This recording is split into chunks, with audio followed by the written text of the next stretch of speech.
The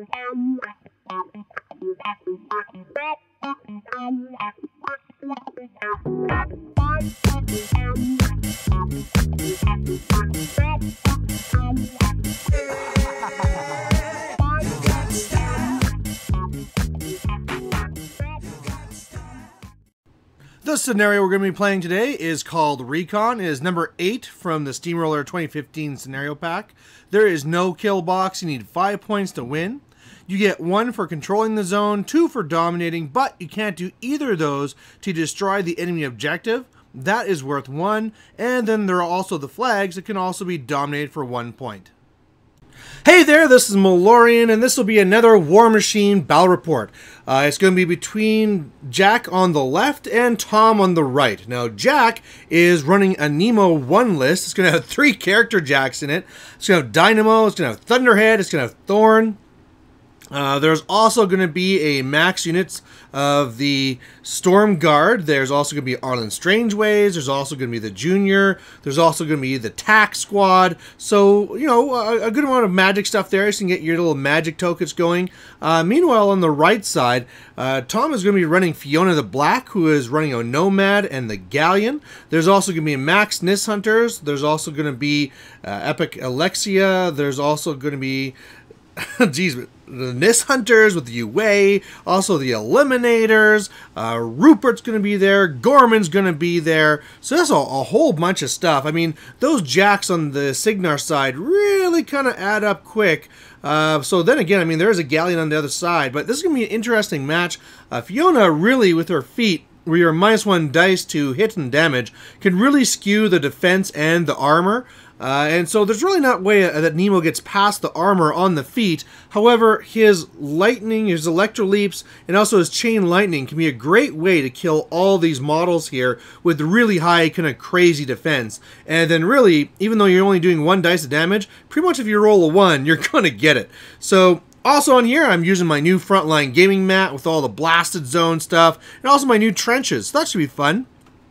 So Tom won the initiative and took the going first, so he's there on the right, and then Jack's sitting up here on the left, and we're going to be at it here right away. So, of course, we're going to be having mercenaries going first. Oh, I forgot the Rangers there for the Signar as well.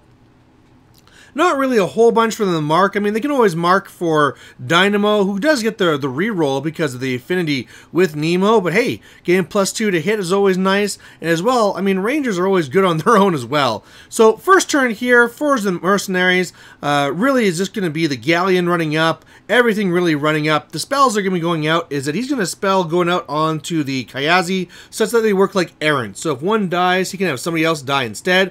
Meanwhile, you can see the one Eliminator up there is also going to be an arc node. So it's pretty damn good. On the Signar first turn, he's going to be moving up here with his Rangers, and they're going to get in range there to actually shoot these Kayazi. So 2 of them are up there, so they can be marking for each other, and they're going to kill, I believe, 2 Kayazi. So a pretty good start from there. Rupert gave them +1 defense. Probably should have gone with toughness, just because the defense probably wasn't going to be a bigger deal as opposed to the defense, but it's always one of those hard calls. Now here you can see how Thorn really makes a play running forward, and here he's going to be hoping to arc some spells. However, stealth is going to be a big deal. I mean, he doesn't really want to try going against Epic Iris, because if he misses, it goes back for the backlash. And then, of course, there's stealth and the Eliminators. So he's going to be hitting the one Nis with Chain Lightning, but it's only getting at 2 leaps, which will be the objective, and then also the Galleon. So kind of a not the best one he could have done there. Then he goes and he is going to reactionary drive or whatever into Epic Iris. And now Epic Iris is going to have a little bit of a hard choice of what to do here. Do you chance the free strike, whatever. She is behind a wall, but I mean, if you get hit, it's a bad way to lose 3 points. So he goes for it because I kind of taunted him, and he actually gets hit, and so Epic Iris dies just like that. So now he's not going to let that happen again. He's going to start doing a big combined shot into Thorn, but he's going to get some pretty crappy dice, to be honest. The Eliminators are going to charge in, and they're going to get some pretty bad dice as well. So I believe right now, maybe the movement was taken out, but yeah, not doing so hot. But now the Assassins are going to go a couple of charges, but most of these are just runs getting in position. Now, this is a dangerous place to be for an assassin if you are dealing with the Thunderhead. So these assassins probably will just be dying once it gets the pulse going, but that galleon also just goes up for the run just to get really threatening under the feet. I mean, it's really hard to take that thing down when you're -1 damage dice, and that's really it. Gorman staying back, everything's on their feet, the Nomad's up there to be threatening, and it's going to be interesting here to see what the Cygnar player does. Now, one of the things I was thinking about is to clear out these Kayazi here, is you could have your own guys stab your own ones in the back, electroleap it into those Kayazi, and it's not an enemy attack, so you can't sacrifice that. So that could have been a janky way to get through. Then you just kind of energize her up, or sorry, locomotion up, and then pulse away like a whole bunch of those Kayazi. Or the other way is just move out of the way so that the Thunderhead can move down and across. You're going to zap some of your Rangers, but hey, it's worth it to kill all those Kayazi. And usually against Fiona, you just want to kind of like stall it. So there you go. But anyway, the Storm Guard did go and try and attack straight up instead. Then Thunderhead goes up as far as he can, pulses, kills some of the Kayazi there. Also does, I believe, a tiny bit of damage to the Nomad. Nothing really serious. Again, your -1 dice damage. And then he's also going to be throwing in Dynamo as well. Now, Dynamo can do tons of damage. Of course, once he gets in there, just gets stronger and stronger and stronger. He is only getting 1 dice to hit, but it's pretty easy to hit a galleon. But after all this is done, he destroys half the galleon. He doesn't actually destroy the left arm, and it's one of those things where it really sucks to try and have to stay back and do nothing, but what else can you really do? And so he decides to just get in there, otherwise popping smoke and all that good stuff. He also has an Ogren Bokur there, I forgot to mention. Really just kind of turning the other model there, the Thorn, rather. But, yeah, I mean, not really a lot of chain lightnings going on here that could have killed a lot of those Nists. And now we're back to the Mercenary turn. And now the Mercenary player is in a very good spot to be killing a lot of models. I mean, really, he could probably kill off all the heavies and then a lot of the forward troops as well. So the Kayazi start by going off into those tack squad there in the back. Killing them is nice to get away the clouds, plus they can't really generate the power tokens anymore for Nemo. As well, I mean, then you got Kayazi in your face, which is never bad. So the Nists go up, and they're going to be doing a combine into Gorman, and, into Thorn, and doing some more damage there.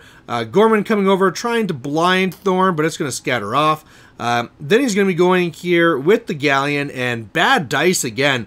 Going after Dynamo, really bad dice into the very last attack, which is double 6s. And so Dynamo goes down, but he had hoped to be going after Thorn as well, and it didn't really happen. So next up here is going to be the Nomad, who just kind of walked over to attack Thunderhead, and, you know, getting some pretty big hits here, because there's also Ragman, who did his whole death field, so he's basically got straight dice. You know, he's a POW 19, didn't quite kill him, but then the Kayazi are charging in. They're going to destroy the Thunderhead, and now this really marks a really, really bad spot for the Cygnar player. You know, those 2 heavies down, it's going to be really hard to try and deal with that Galleon, and of course he has all the ninjas around him as well. So we're going to be going back here to the Cygnar side as well. And, yeah, he definitely has to make some big plays. Now, one of the things you can do to kill all of these little assassins, again, is Chain Lightning and Electroleaps are the best thing to do. And, I mean, you don't even need to target them, right? You just move up, let's say the Ogren Bokur, make it so he's not engaging, shoot him in the back with the Arc Lightning, and then even though you're shooting your own guy, it's going to be leaping into the enemy. It's one of those funny things with Cygnar where you can really get a lot more done with killing your own guys. Same thing here. When the Storm Guard come in, they're getting really nice and close, when really they should be backing up so that the Electroleaps will hit the closest model, which will be the Kayazi Assassins, or get up nice and close to the Kayazi Assassin, and then get another one to stab him in the back, so it leaps to the Kayazi. You know, especially if they have Arcane Shield like they did to start, you know, you have good chances of surviving, and then you're killing off these Kayazi, which is the biggest deal right now, right? You need these things dead. But right now, things are a little bit desperate. He's trying to really take out the Nomad, so he has a big combine that's going to be going into him there, hoping to also trigger a big, you know, he has like a little electrical release gunfighter shot at the end, but in the end, he does a lot of damage, but because it's all spread across all the columns, it's not really doing anything that serious. I mean, all of his systems are still going. Meanwhile, he's going to be going up there at the top with the Ogren and trying to go after the Eliminator. That's going to fail, which is going to make Nemo kind of fear for his life. You know, he's kind of in a really, really bad spot right now, and he's going to have to really get out of there to be safe. So otherwise, he's going to try and do a lightning shot, or sorry, just a regular gunshot, which is going to boost, and he's going to miss. So, you know, trying to do whatever he can, but things are kind of tough. Camps the rest, puts Arcane Shield onto Nemo now to try and keep him alive. The last one comes back to make that cloud, so that's 2 power tokens for next turn. But my favorite thing here is that Thorin's going to go up now with his 5 focus, because that's something Nemo could do, and just bing, bing, bing, bing, bing, just keep on hitting that galleon, and every single time you hit him with that shock shield, it's going to go and destroy one of your Cortex boxes. So he's actually going to be knocking out the Cortex from the galleon. Meanwhile, Arlen Strangeways at the bottom there went and did a spray, which is going to go and disrupt the Nomad. So, you know, sure, you didn't destroy it or anything like that, but at least it's disrupted, so it can't go in a killing rage here and killing all your guys. And then hopefully next turn, finish the Jack off. So right now, that's where the whole thing happened with Thorin. It's just a proxy base, but just as spoilers, it's going to turn out to be a wreck marker right away here as the Galleon just finishes it off. But yeah, we're back to the mercenary player's turn, and they are definitely in a very strong spot. I mean, he can start going here for scenario if he wants, or keep on going for attrition. Clearly the top flag is right good and clear for Fiona to go to if she wants to. As the Kayazi are going against all the Stormguard here, I mean, right away this bottom flag is also safe. So yeah, things really just kind of slowly falling apart here for Cygnar as their models get killed off. He has all of his Nis Hunters he'll be able to go with as well. The Eliminators charging through, killing off the last tactical Arcadis core guy, and then another one just running into Nemo to try and lock him down there. Then the Nis are going to come up, and they're going to be trying to do charges on the Ogren, and one's going to connect and do 7 points of damage, so not quite. The other ones will be killing Thorin, so this is where Thorin is gone. Gorman's going to go up in Cloud. Fiona's going to start working her way up to the top.